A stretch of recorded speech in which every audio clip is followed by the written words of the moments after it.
सुंदरपुर गांव में रामदीन नामक एक किसान रहता था। उसके चारों बेटे बहुत आलसी थे, इधर उधर बैठकर गप्पे मारा करते थे।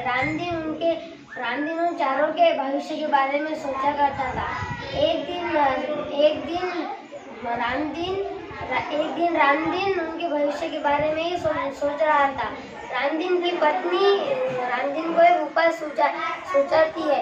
रामदीन उपाय सुनकर कुछ ही देर सोचता रहा और फिर एकाएक ही उछल कूद पड़ा।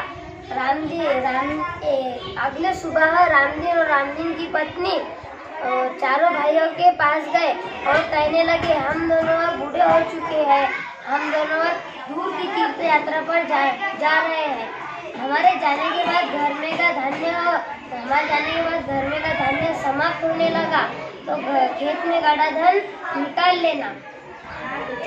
रामदीन के जाने के बाद खेत में घर का धान्य समाप्त होने लगा। चारों भाइयों को रामदीन की कही बात याद आ गई। मेरे जाने के बाद घर का धान्य समाप्त होने लगा, तो खेत में गाड़ा धन निकाल लेना। तो चारों भाई रात के समय खेत में गए और खेत बोते रहे।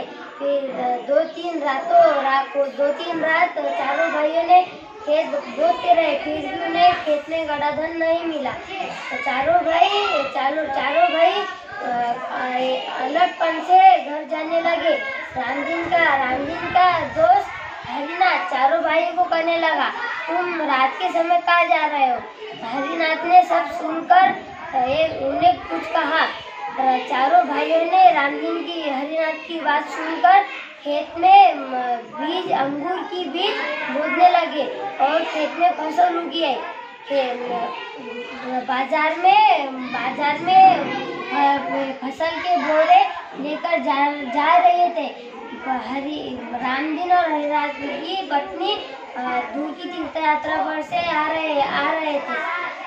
रामदीन ने कहा, आप तुम्हें खेत में गड़े धन की बात समझ में ही आ गई होंगी। चारों भाइयों ने सिर हिलाकर कहा, हाँ पिताजी, हमें खेत में गड़े धन की बात समझ में आ गई। परिश्रम के बिना कुछ भी नहीं। धन्यवाद।